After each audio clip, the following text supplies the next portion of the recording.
I'm going to go ahead with the meeting beginning ritual. 起立，面向佛堂，参加三鞠躬、一鞠躬、再鞠躬、三鞠躬，参加各位点传是一鞠躬，开班一鞠躬，请坐下。Please be seated. I'm going to talk about, like I always do, things that are fairly familiar to me, things that I can use to put the Tao teachings into hopefully a usable context. But the wonderful thing about these teachings is that they transcend the barriers of language and culture and activities and all of the various things that sometimes make understanding difficult for people. Now, I had this talk planned for a period of time before we ever actually got together today to hear it. And so in advance of this, I have to say one other thing real quick, because it has to do with karmic affinity and with the ability to perceive and understand the teachings and to discover the value in it.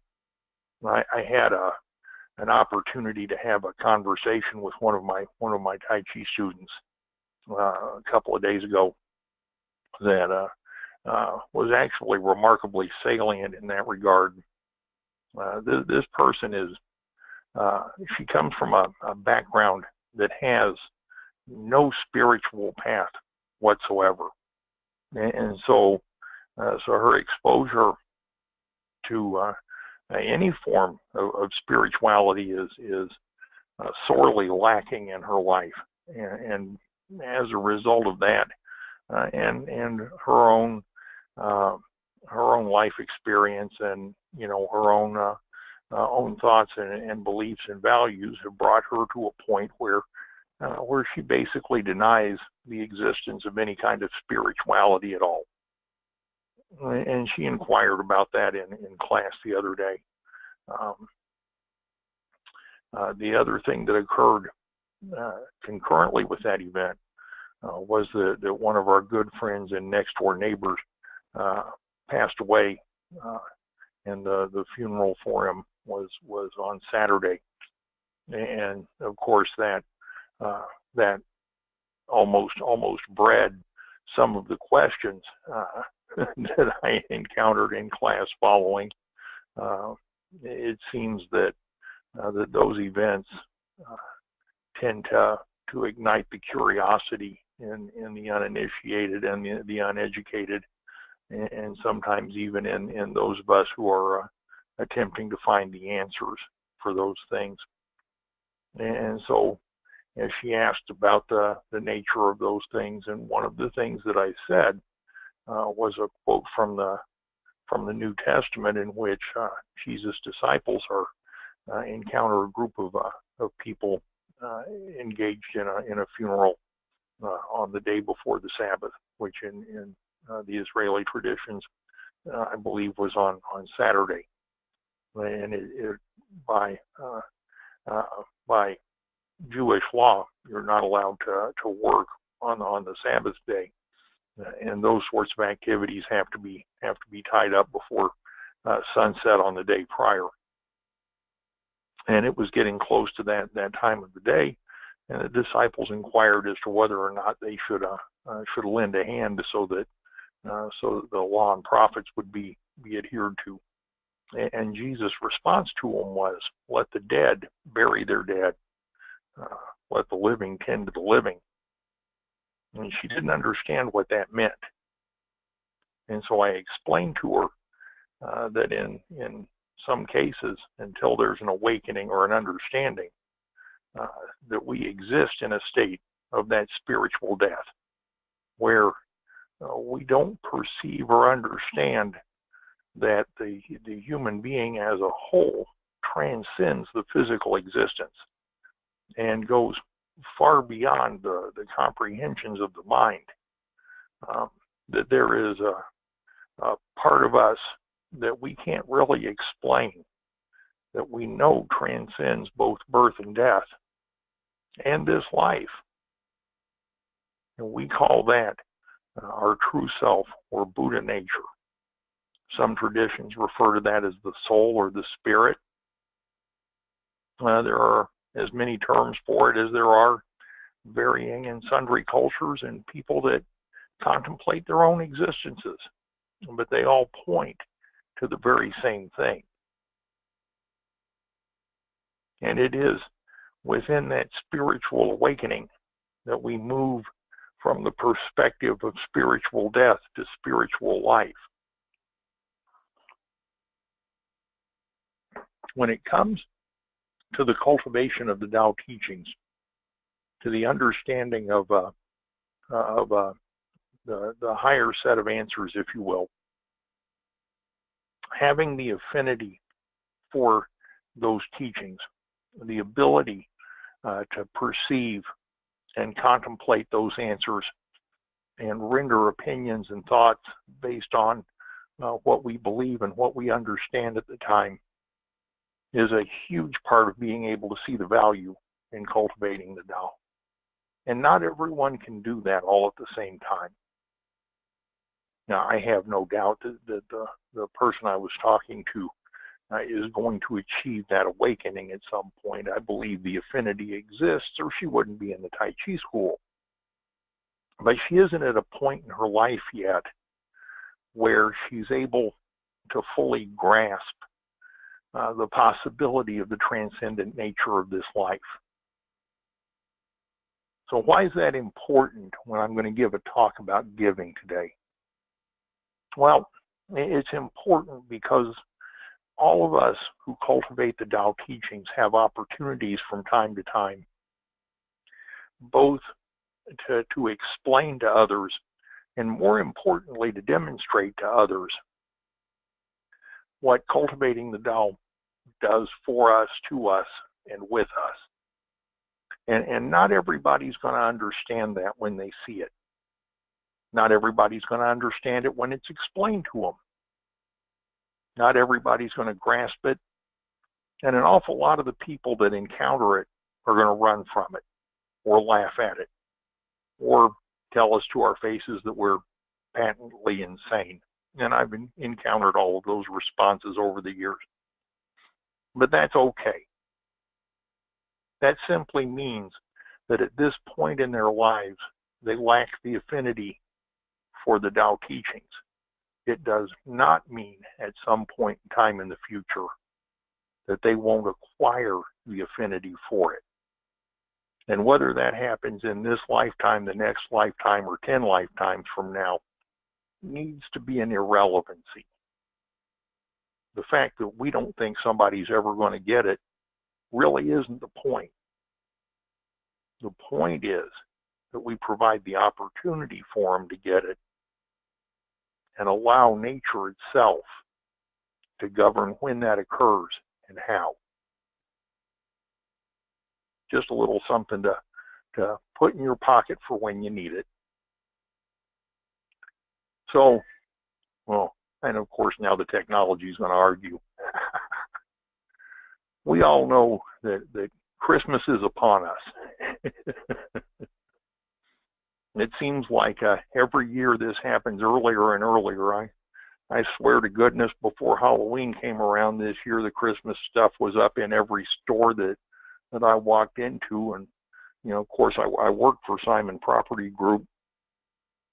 And what we do is mall management and ownership. We own some 300 malls worldwide. And in every one of them, Christmas was well established at or around the end of October.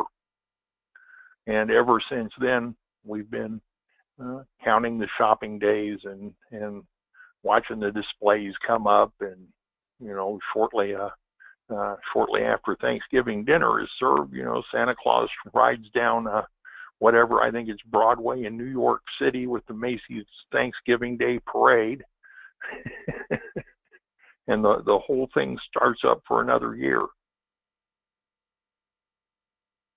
When this season hits, and I have faced the holidays for many years with a variety of emotions, ranging anywhere from dread and apprehension to to an awful lot of joy, just depending on the situation at the time. You know, the same doggone things happen every year. And so, you know, right about now, everybody's thinking about gifts and shopping and Christmas budgets and, you know, everybody's wants and whims and desires. And it seems that the materialistic Christmas spirit of the season is permeating everything that exists. You can't turn on a television or a radio or walk into a mall or go into a store or even drive down the street without being reminded that there are now only 22 shopping days remaining until the big event. I have children at home. True, they're getting older, but we have Christmas lights up and a Christmas tree in the living room, and all of the trappings of the holiday season are upon us. So, you know, myself and my family are not immune from this craziness either. and every year as I begin to go through this, yeah, I remember in some more or less colorful terms that the holiday season can be an awfully doggone demanding period of time, and that those demands can be pretty severe. And so this year I thought I'd talk about how we survive the holidays with our sanity intact and our tranquility in one piece, with all of our feathers right where we left them, and hopefully without any of our relatives threatening to axe murder us in our sleep. So far, I've been fairly successful at that. I'm still alive.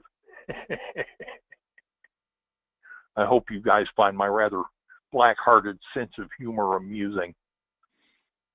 But more importantly, this year I want to try to at least partially answer the question of how can we use this holiday season to further the cause of Tao cultivation in the world.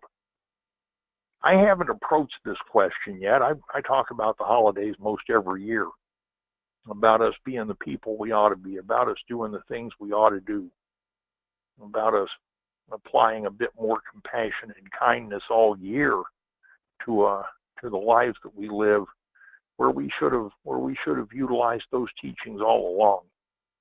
And this always seems like the appropriate season because of the nature of the beast to discuss those things and hopefully instill the seeds of a kinder and gentler year in everyone before it gets here. But I've never approached using the holiday season as a vehicle to attempt to bring the Tao teachings to others and to help further the cause of the path of peace in the world. So how do we survive this? Well, first of all, don't overdo it. You know, the Tao teachings start with taking care of ourselves first, with teachings on sustainability and renewability, and on not running ourselves completely into the ground so that we can continue the activities of Tao cultivation for a long time. It's the teachings on moderation, which we'll talk about more in a moment, that prevent us, hopefully, from making ourselves either bankrupt or sick, trying to get through a period of time doing more than we are capable of doing. Paying attention to our shopping budget, one would think would be a common sense and fairly simple thing to do, and yet I watch people go broke every single year trying to put that latest piece of technology underneath a Christmas tree somewhere for somebody who doesn't appreciate it, and where it typically winds up either broken or in disuse within a month after the holiday. Now, if you absolutely got to have that latest piece of technology, so be it. I'm not going to tell you what to buy or where to shop. What I am going to say is that if you can't afford the latest piece of technology, maybe you could settle for something a little more reasonable. Minding the budget, staying within it, not creating a huge mountain of debt to spend the next year repaying. Those things pay off benefits in the absence of stress and the absence of stretching the financial resources of the family all year long.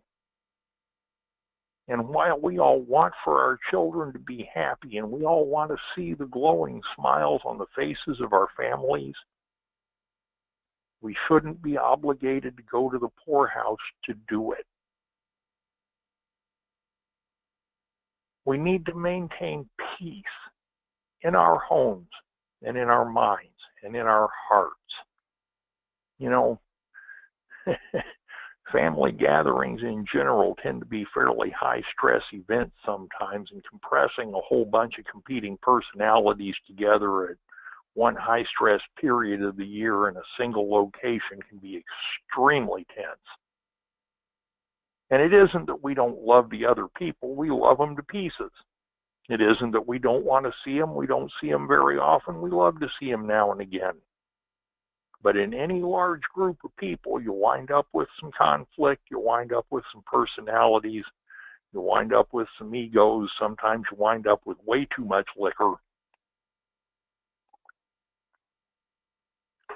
And the combination of those things can lead to some really remarkable arguments, even the occasional fist fight.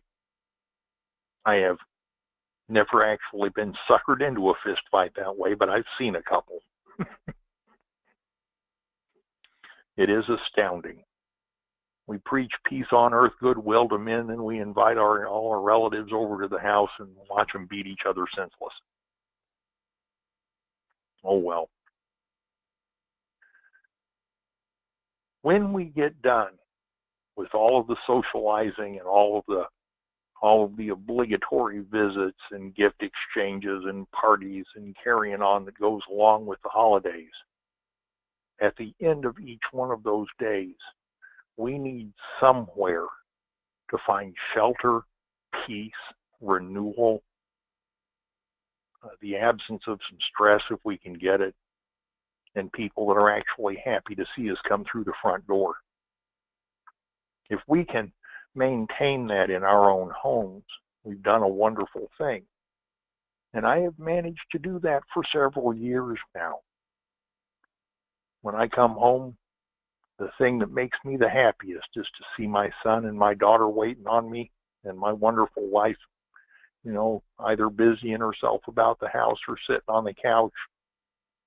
But particularly since Aaron's in college now and gone through most of the week, you know, over the weekend when he comes home, it just does my old black heart good to see him standing there in front of that door waiting on me to walk in. Having that relationship with my children is one of the most wonderful things in my life.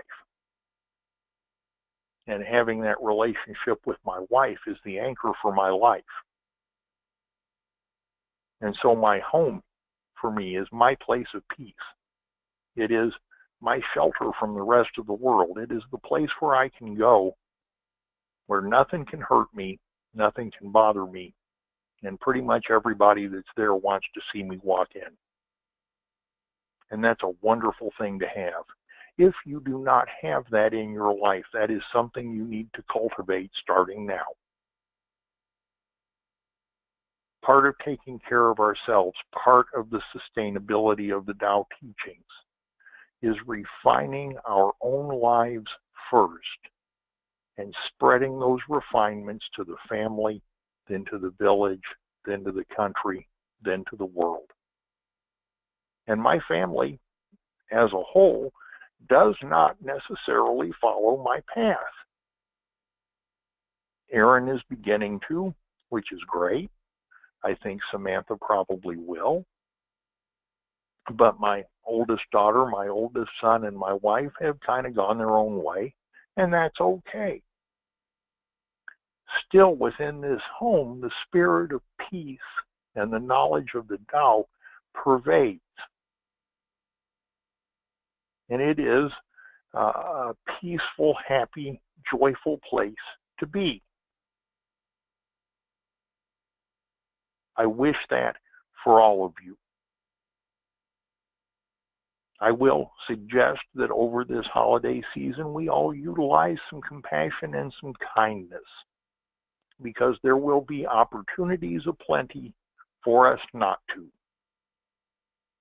I do my very best to avoid shopping malls, stores, shopping centers, strip centers, and anywhere else where people congregate to go buy Christmas stuff, because it's just nuts here.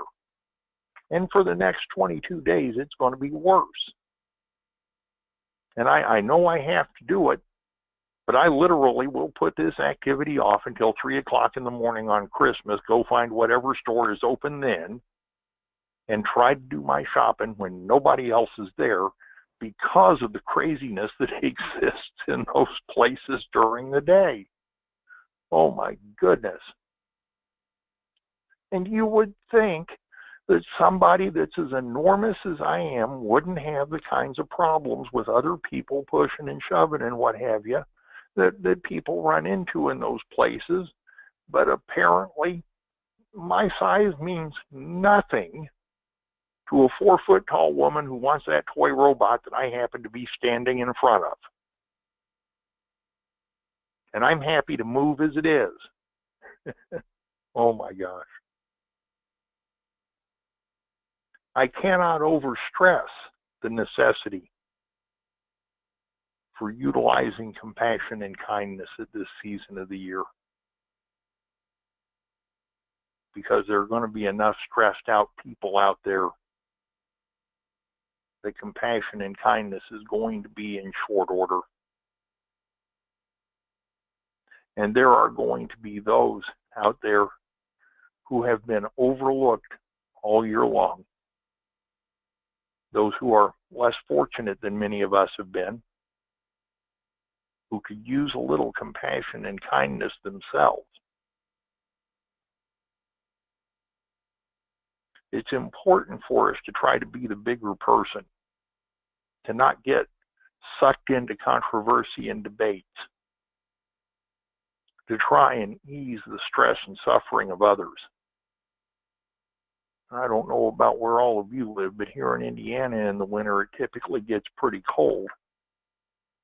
And there are people that are running around outside right now who could use a blanket or a couple of dollars to get some food with, or any kind of kindness that any of us can spare.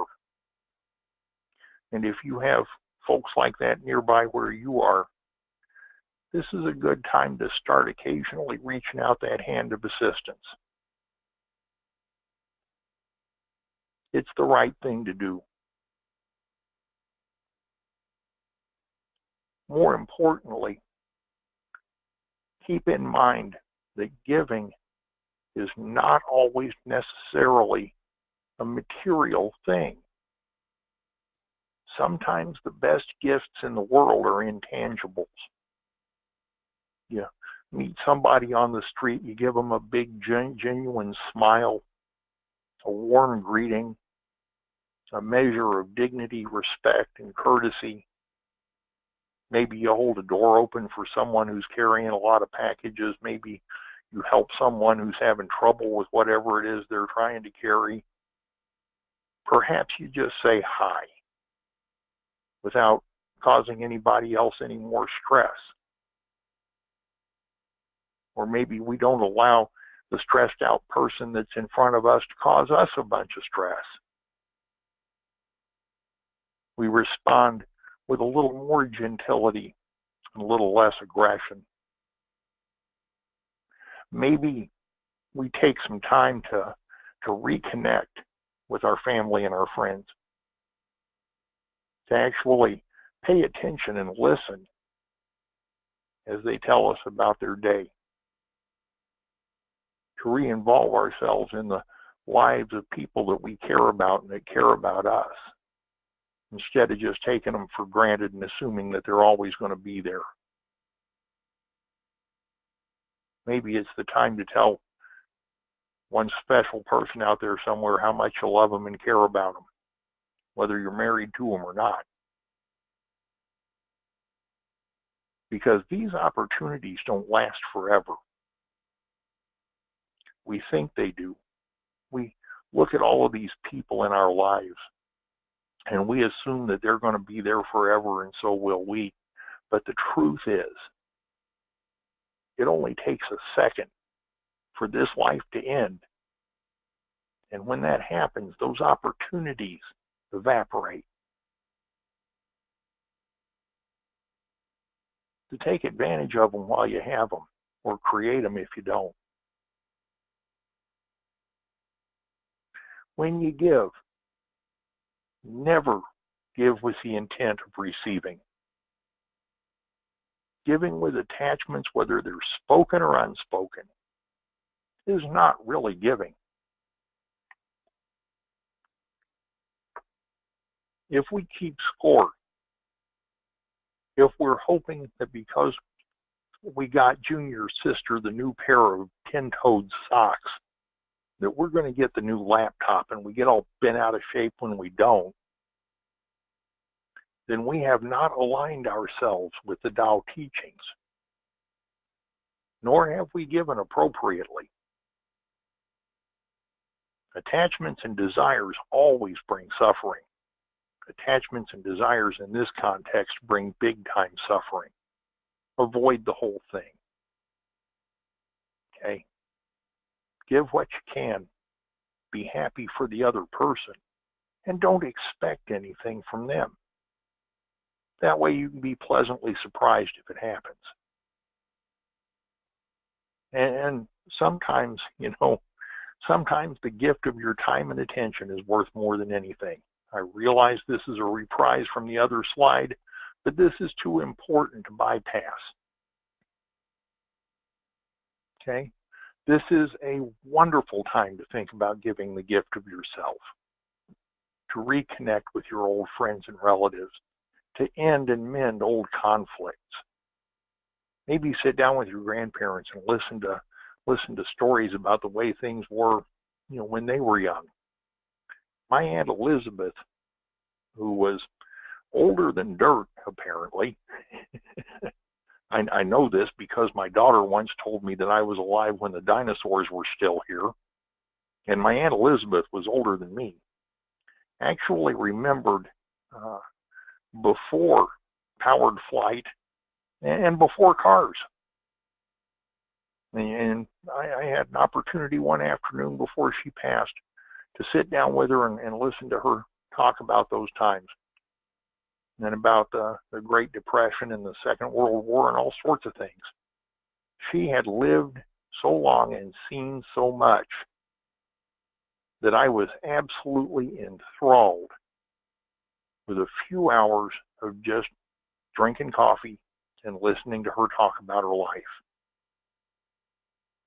That history will stay with me forever because it was history from my family. Things I never knew and would never have known if I hadn't just sat down with her for a while. The gift of yourself requires such a small investment to give and produces such a huge impact on the lives of others. Please consider that one. Okay? The truth of the matter is, the bottom line here is that practicing the Tao of Giving rightly and properly is a huge source of powerful blessings in the lives of Tao cultivators. It is. It took me a long time to learn this teaching. A lot of practice, a lot of mistakes, a lot of falling down, and every time I thought I had it right. I can't begin to tell you guys how many times I've said those words to myself on a variety of these teachings and proven myself to just be dead wrong. This one in particular was a source of never-ending frustration for me as I figured out how to make this work. Now here's the deal. The powerful blessings I'm talking about here are almost never what you expect, but they're always what you need. So, if you will, think about giving in terms of the operation of the Tao itself. This is the secret to making this work. The Tao brings sunshine and rain on good people and evil people alike, with absolutely no emotions, with no attachments, and with no desire for the return of anything. It simply is. It does what it does because that is its nature, and for no other reason. When we give like that, then we have truly opened the door of the heart. Okay? Derek's fond of saying that the doorway of the heart opens very wide, but it only opens one way, out. That's the truth. When you try to open that door pulling in, all you do is close it tighter. When you open it outwards, not only are you able to clear out all of the stuff you didn't need anymore and take care of the needs of others, but you make room for what's coming to you. Be careful of the ego self.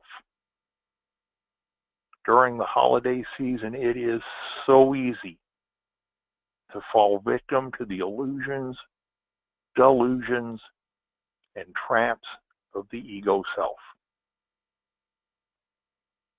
In acts of charity and giving, keep the ego self in check. Do the right things at the right time, for the right reasons, the right way. If you don't know what that means, send me an email.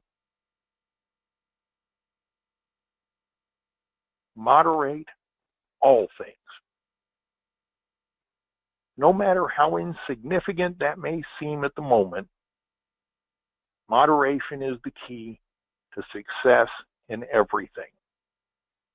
We all know at least one person who goes to the office Christmas party, sucks down half a dozen of his preferred alcoholic libation, and then makes a complete and utter fool of himself by either dancing on top of or falling off of one of the tables. I am not this person. I actually almost never drank. But if I did, I'm smart enough to know one is my limit at the office Christmas party. I may enjoy 3, but the office Christmas party is not the place to engage in too much fun. There are career and political ramifications for that, as the person who falls off the table every year discovers. Life kind of works that way. You can have a lot of fun, but if you have too much fun, you may pay the price for it. Moderation is the key. So, get enough rest, take care of your health. Don't change your diet catastrophically. Most of us aren't used to eating the way that you typically eat during the holidays. And changing your diet that radically can have some pretty dire consequences, none of which I personally enjoy. Okay, in short, maintain your normal life. And by maintaining your normal life, you'll maintain a lot more joy and a lot more fun. So how do I tie this one up for you? Well, as Tao cultivators, I guess we can make use of the holidays either to strengthen our knowledge and understanding and to set a good example for others while we enjoy the holiday season. It's an opportunity for us to exercise our compassion, our kindness, our desire not to be sucked into conflict or debates or arguments, the ways to smooth the social interactions and maintain our inner peace and tranquility. And in doing those things, we automatically set the example we were hoping to set for everyone else. That's a worthwhile activity to participate in.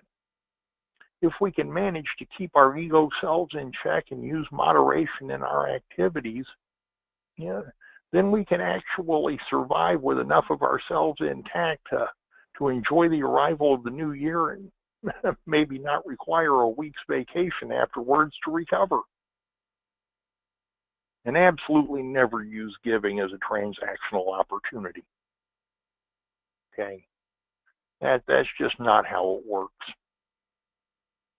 One of the major tenets of the Taoist teachings is to give up the attachments and desires and whims of our lives that are unnecessary and cumbersome and that cause us problems. To moderate those things. And I openly say there are a few attachments that I hang on to, but I absolutely understand that one day those attachments will bring me suffering. And it'll bring the other people some suffering. It isn't that you can't hang on to them if you feel it's necessary, but understand their true nature when you do. When we allow our attachments and desires to constrain or influence or motivate our giving, we have already reaped any reward that we had ever hoped would be associated with it. And finally, and probably most importantly, give the gift of yourself. It's a gift everyone you know will appreciate. It is the most desirable gift, and it is a completely unique and wonderful gift. I truly hope that something I said today was useful to you, and I thank you all for letting me share with you. Thank you very much. Bill, thank you. Give me 1 second, please. Sure.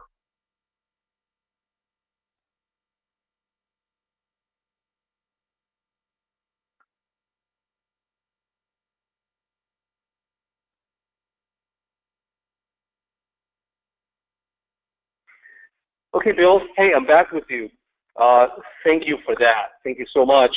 When you mentioned, fist fights in the holiday season, of course that reminded me, and I think it probably reminded all the people of the brawls that we saw on television and perhaps social media over the Thanksgiving Black Friday sales.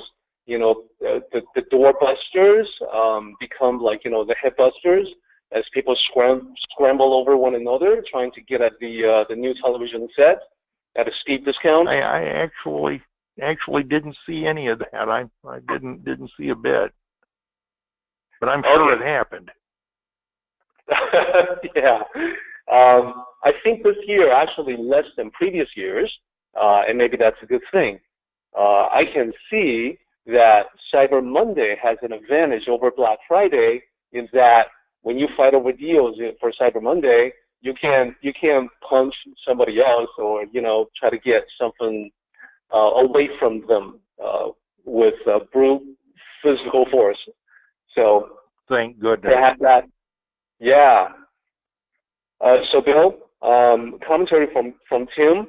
A superb primer on the holiday spirit, Bill. It's great that you have a loving family awaiting you every day. That is the most wonderful thing in the world. It's something to be grateful for, definitely.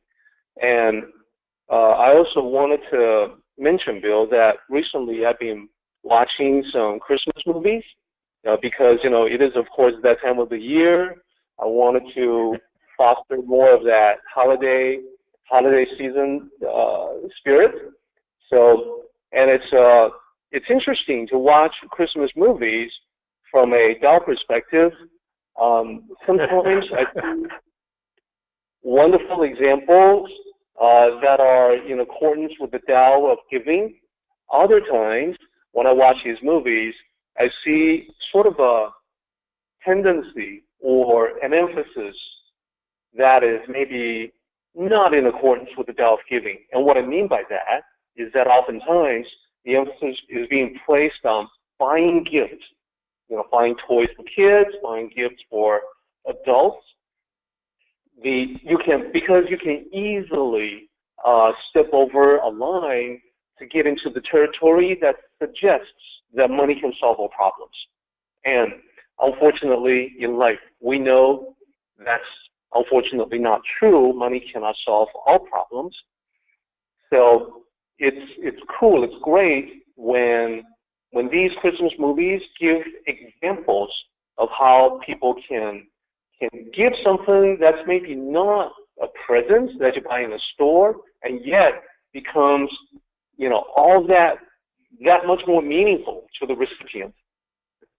One particular movie I saw, this main character, he realizes that another character, she had a difficult childhood. She's been bouncing from foster home to foster home, foster parents, just, like a ping pong, being just batted this way and that all through her childhood. So she didn't have a normal childhood, unlike his own childhood, which was much more carefree.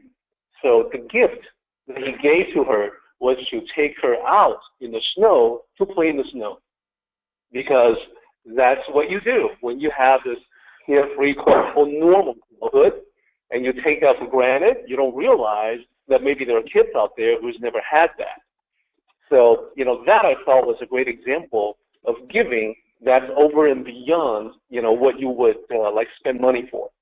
You're actually thinking about the other person, trying to see the world from their perspective, and then you're giving something that reflects the thought that you put into it. That's great. That's the Tao right there.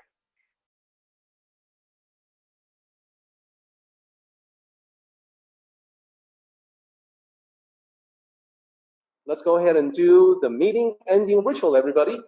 起立，面向佛堂，持架深鞠躬，一鞠躬，再鞠躬，三鞠躬，持架各位顶传十一鞠躬，斜翻一鞠躬。